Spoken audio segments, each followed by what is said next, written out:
जब राष्ट्रीय स्तर पर हमारे जो खाते थे आईसीसी के वो सीज करवा दिए गए सरकार के द्वारा। कहने को है नहीं, काम किया नहीं है, नेतृत्व है नहीं, नीति है नहीं, नियत है नहीं, तो प्रोपेगेंडा तो करना है, वो कर रहे हो। युवाओं को शिक्षा निःशुल्क हो, उनको रोजगार सुविधा से मिल जाए, शहर का विकास हो, उद्योगिक क्षेत्र में बढ़ावी हो। जो पलायन हमारा युवा करता है, जो योग्यवान है, क्षमतावान है, उसको यहीं पर हम रोजगार दें, इसकी चिंता होगी। नई इंडस्ट्रीज आए, इंडस्ट्रियल एरिया नया जबलपुर में डेवलप करने की आवश्यकता है। महाकौशल के मुख्यालय वाली जबलपुर लोकसभा सीट पर चुनाव प्रचार अपने शबाब पर है।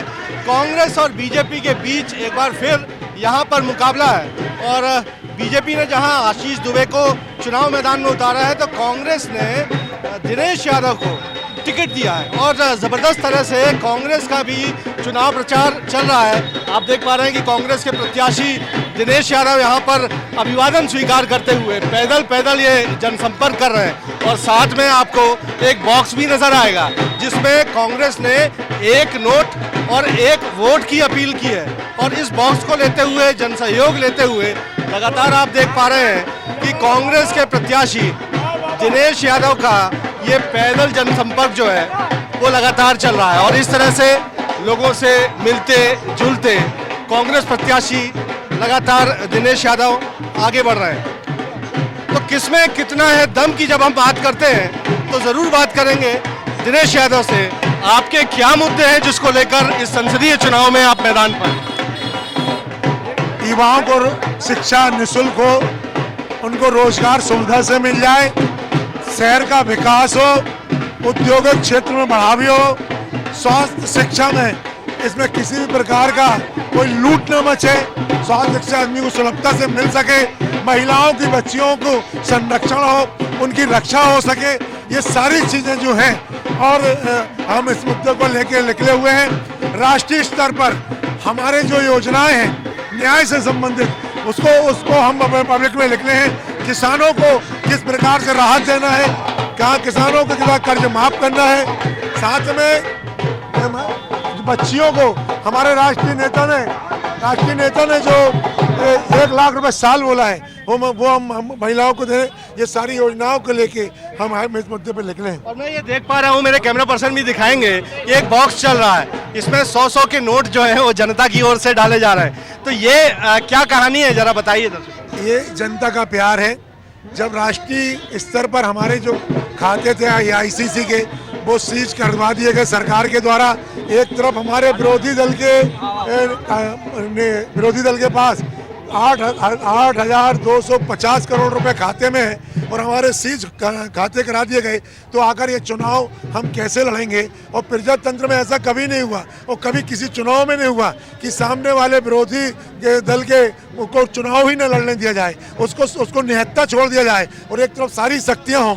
जब ये बात जनता तक पहुँची तो जनता ने मुझे सलाह दी और उन्होंने मुझसे कुछ कहा है, मैं जीवन नहीं भूल सकता। उन्होंने कहा दिनेश भैया आपके खाते सीज हो सकते हैं परंतु अभी हमारी जेबें आपके लिए खुली हैं, आप दिलेरी से चुनाव लड़ो, जो लगेगा हम लगाएंगे। तो एक वोट और एक नोट की अपील आपकी की जा रही है लेकिन कांग्रेस कह रही है कि ये प्रोपोगेंडा है, बीजेपी कह रही है, माफ कीजिएगा। अगर भारतीय जनता पार्टी कह रही प्रोपोगेंडा है तो मैं जब किशोर अवस्था में था पंडित अटल बिहारी वाजपेयी जी को मैं भाषण सुनता था और उस समय उनको स्टेज में जो थैलियां मिलती थी उनसे आप भाजपा वालों से पूछ लीजिए कि अटल बिहारी वाजपेयी जो थैली मिलती थी वो क्या थी, वो उनका जवाब वो दे देंगे। मैं तो सिर्फ ईश्वर से यही प्रार्थना कर रहा हूँ कि हे ईश्वर मुझे भी भारतीय जनता पार्टी के प्रत्याशी जैसे 35 करोड़ का धनी बना दो ताकि मुझे घर घर जाके अपनी पार्टी की मदद के लिए ना देके मैं खुद अपनी पार्टी की मदद कर सकूं। दिनेश जी, इधर मोदी वर्सेस विरोधी का नारा चल रहा है जो इंडिया गठबंधन आप लोग का बना हुआ है, स्थानीय स्तर पर भी है,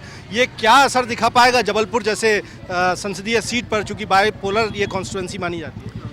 मैं अपने आप को मोदी वर्सेस दिनेश यादव तो नहीं मानता हूं, मैं एक छोटा सा कार्यकर्ता हूं, वो देश के प्रधानमंत्री हैं, पर मैं इतना जरूर कह रहा हूं अगर भारतीय जनता पार्टी यहां पर जबलपुर संसदीय क्षेत्र में दिनेश वर्सेस मोदी बना रहे हैं तो इसका मतलब है कि उनके कैंडिडेट में दम नहीं है। जब हम जबलपुर लोकसभा क्षेत्र की हम बात कर रहे हैं तो हम देख रहे हैं कि बीजेपी बड़ा एग्रेसिवली प्रचार कर रही है, बड़े नेता जो हैं उनके रोड शो कर रहे हैं, बड़ी बड़ी सभाएं हो रही हैं। क्या इस रेस में आपकी पार्टी कहीं कुछ पीछे है या कोई स्ट्रेटजी है इसके पीछे? ये जितने चेहरे दिख रहे हैं ना, ये सब पार्टी हैं। वरिष्ठ नेता हमारे झल्लेलाल जी हैं, रणराज गढ़वाल जी हैं, ये सब पूर्व पार्षद हैं और ये पार्षद वर्तमान के हैं। और मेरे नेता भी आएंगे, जहाँ जरूरत पड़ी आएंगे, परंतु मेरे नेताओं को विश्वास है कि अगर मैंने एक जमीनी कार्यकर्ता को मैंने टिकट दी है तो दिनेश यादव खुद अपने आप में आए, वो दिनेश यादव को सहयोग करने आएंगे, ना कि यहाँ चुनाव का माहौल खराब करने आएंगे। तो दिनेश यादव कैसा जबलपुर देने का वादा करके इस तरह से जनसंपर्क कर रहे हैं, कैसा जबलपुर देंगे दिनेश? बहुत बढ़िया प्रश्न किया है। जबलपुर मेरी नज़रों में जो विकास है वो कंक्रीट स्तर पर नहीं मानता। मैं सबसे पहले तो 30 साल में एक नया जो फ्लाईओवर सरकार ने दिया है, मैं उसके लिए अपनी केंद्र की सरकार और विशेष तौर पे मनमोहन सिंह जी के द्वारा दिया गया पैसा की शुरुआत से और वर्तमान की सारी सरकारों को धन्यवाद देना चाहता हूँ। परंतु मैं इससे संतुष्ट नहीं हूँ। अभी जबलपुर में बहुत सी संभावनाएं हैं विकास की। हमारे चारों तरफ पर्यटक स्थल हैं, हमारे यहाँ से कान्हा किसली लगा है, बांधवगढ़ लगा है, संग्रामपुर का जंगल है, हमारे बाजू में अमरकंटक है, यहाँ पर तीर्थ स्थल क्षेत्र बनाए जा सकते हैं। मदल महल हमारी पहाड़ी है जिसको हम पर्यटक बना सकते हैं, भेड़ाघाट को हम पर्यटक बना सकते हैं। हमारे पास उद्योग जगत में बहुत संभावनाएं हैं, उन उद्योग जगतों को सिर में बनाना है। कांग्रेस के कार्यकाल में जितनी भी प्राइवेट कंपनियां फैक्ट्रियां लगाई गई वो आज सारी की सारी बंद हो गई हैं। आज हमारे जबलपुर से महानगरों में भले जो वहाँ पे एयरपोर्ट बना है वो एयरपोर्ट सिर्फ बन के तैयार हो गया है, आज भी हम महानगरों के लिए एयरप्लेन के लिए हमारे यहाँ के लोग तरस रहे हैं। मैं कोशिश करूँगा और मुझे विश्वास है कि मैं बहुत जल्द आपको सारी महानगरों से जबलपुर को कनेक्टिविटी कराऊँगा। साथ में एक और मैं बता दूँ कि ये सिर्फ साजिश के तहत हो रहा है। एक समय था जब पंडित जवाहरलाल नेहरू जी ने इंडिया एयरलाइंस को प्राइवेट से सरकारी किया था ताकि हमारे यहाँ सुविधा मिल सके, और जब समय आ गया एयरपोर्ट बहुत सारे बन गए तो हमारी मोदी सरकार ने उस इंडिया एयरलाइंस को प्राइवेटकरण कर दिया और अब जाके जो प्राइवेट कंपनियां हैं उनसे सौदाबाजी हो रही है ना। इसीलिए तो मुझे लगता है ये 8,250 करोड़ आया कहाँ से। अब मैं उस बात मैं आज समझ पाया कि वो जो सौदेबाजी का चक्कर है उससे पैसा इकट्ठा हुआ है। जी, इधर इस चुनाव में महंगाई क्या लग रहा है आपको कि एक फैक्टर काम करेगा? ये मुद्दा है आपका? मैं तो हर भारतवासी से कह रहा हूं कि 2013 से 14 के माननीय मोदी जी के उस समय के वीडियो डालो।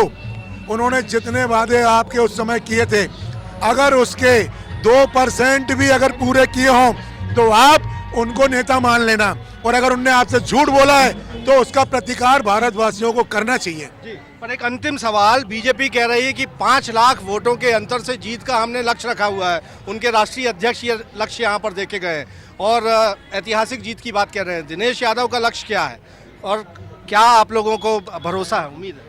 अगर उनका 5 लाख का लक्ष्य सही होता भैया तो वे जबलपुर में मुझ जैसे छोटे कार्यकर्ता के लिए इतनी बड़ी शख्सियत मोदी जी को ना बुलाती। तो कांग्रेस को क्या परफॉर्म करने वाली है? एक फाइनल आपका जवाब कि क्या यहाँ पर परफॉर्मेंस रहेगा? आप मेरे मित्र भी हैं, पत्रकार साथी भी हैं, मैं आपसे निवेदन करूंगा आप नई ड्रेस में आना और अपने कैमरे के कांच को साफ करके लाना और मेरे विजय जुलूस को कवरेज करना। बहुत बहुत शुक्रिया। तो दिनेश यादव कांग्रेस के प्रत्याशी कॉन्फिडेंट दिख रहे हैं, चेहरे की चमक वो कह रहे हैं कि बरकरार रहेगी जब चुनाव परिणाम आएगा, और उनके वो मुद्दे हैं जिन पर हमने यहाँ पर उनसे बातचीत की है और जानने की कोशिश करेंगे किसमें कितना दम है कि बीजेपी के प्रत्याशी किन मुद्दों पर चुनाव मैदान में है और आखिर ये चुनावी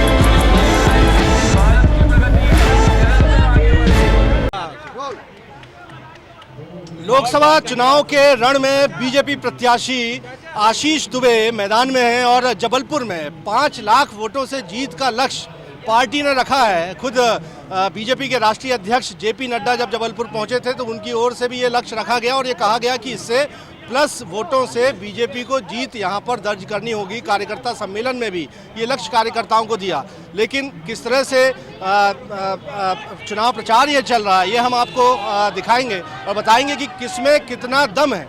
और इस वक्त मैं आपको दिखाना चाहूँगा कि बीजेपी प्रत्याशी आशीष दुबे का जनसंपर्क अभियान चल रहा है और एक रोड शो चल रहा है। चूँकि जबलपुर संसदीय क्षेत्र काफ़ी बड़ा है, 18,96,000 से ज़्यादा मतदाता हैं और ऐसे में एक रोड शो होता हुआ मैं आपको दिखाऊंगा। और आप देखेंगे कि आशीष दुबे के साथ जो बीजेपी प्रत्याशी उनके साथ में एक रोड शो वाले रथ पर सवार हूँ। हाथ हिलाकर वो अभिवादन लोगों का कर रहे हैं, मतदाताओं का कर रहे हैं। तो सबसे पहले उनसे ही जान लेते हैं किसमें कितना दम की जब हम बात कर रहे हैं तो हम ये जानना चाहेंगे आशीष जी, क्या वो मुद्दे हैं जिनको लेकर चुनाव मैदान में हैं? भारतीय जनता पार्टी के पास सबसे पहले हमारे वैश्विक नेता के रूप में स्थापित हो चुके भारत के सपूत ऐसा नेतृत्व माननीय मोदी जी के रूप में है कि जिनकी स्वीकार्यता देश ही नहीं अब तो देश की सीमाएं तोड़कर बाहर विश्व में उनकी स्वीकार्यता है। ऐसा नेतृत्व हमारे पास है। विकास की हमारे पास गति है जो दुनिया देख रही है और हमारा देश भी देख रहा है। आप ये रोड शो कर रहे हैं, उधर बीजेपी कांग्रेस जो है वो एक वोट और एक नोट का कैंपेन उसने छेड़ा हुआ है। आपको लग रहा है कि ये कुछ एज मिल पाएगी उनको इस विषय पे? देखिए, कांग्रेस के पास इसके अलावा कुछ कहने को है नहीं, काम किया नहीं है, नेतृत्व है नहीं, नीति है नहीं, नियत है नहीं, तो प्रोपेगेंडा तो करना है, वो कर रहे हैं। वो एक वोट के साथ एक नोट मांगना है, आपको लगता है ये प्रोपेगेंडा है? मुझे लगता है इसको कितनी गंभीरता से आप भी नहीं ले रहे हैं, जनता भी नहीं ले रही। इतने दिन से हम देख रहे हैं, कहीं भी आप लोगों के अलावा कोई इस बात को ना प्रिंट मीडिया आपका तवज्जो दे रहा है ना कोई दे रहा है। इधर जो दल बदल हो रहा है और हम देख रहे हैं कि महाकौशल अंचल जो खास तौर पर मिशन 29 में एक हर्डल आपका माना जाता है, छिंदवाड़ा सीट कांग्रेस होल्ड कर रही है, तो जो दल बदल हुआ है इसको किस तरह से देख रहे हैं? बड़ी संख्या में हो रहा है और ये कह रहे हैं कि चुनाव होते होते तक ये दल बदल हो सकता है। देखिए, दल बदल अगर एक या दो व्यक्ति का होता तो हम मान सकते थे कि हम उनको किसी तरीके से प्रभावित करके ला रहे हैं। जब कोई रीति नीति से और विचारधारा से प्रभावित हो रहा है तो जिस तरीके से लोग आ रहे हैं, मतलब हमको तो आश्चर्य है कि मतलब लोग अपने आप स्वमेव चाह रहे हैं कि नहीं हम भारतीय जनता पार्टी से जुड़ें, और इसलिए जुड़ें क्योंकि उनको लग रहा है कि इनकी नीति और इनकी विचारधारा ठीक है, इसलिए लोग आ रहे हैं। और हमको तो सबको लेने में कोई आपत्ति नहीं, हम तो सबको साथ लेके चलने में विश्वास रखते हैं। उधर केंद्रीय स्तर पर इंडी अलायंस जो है वो विपक्षी दलों ने कर रखा है। जबलपुर या मध्य प्रदेश हालांकि बायपोलर स्टेट है, बायपोलर कॉन्स्टिट्यूंसी है, लेकिन यहाँ पर भी लोकल लेवल पर स्थानीय स्तर पर एक गठबंधन है विपक्षी पार्टियों का। आपको लगता है कि ये काम कर पाएगा? कुछ भी नहीं, मध्य प्रदेश में इनका कोई वजूद नहीं है, कुछ भी नहीं होगा।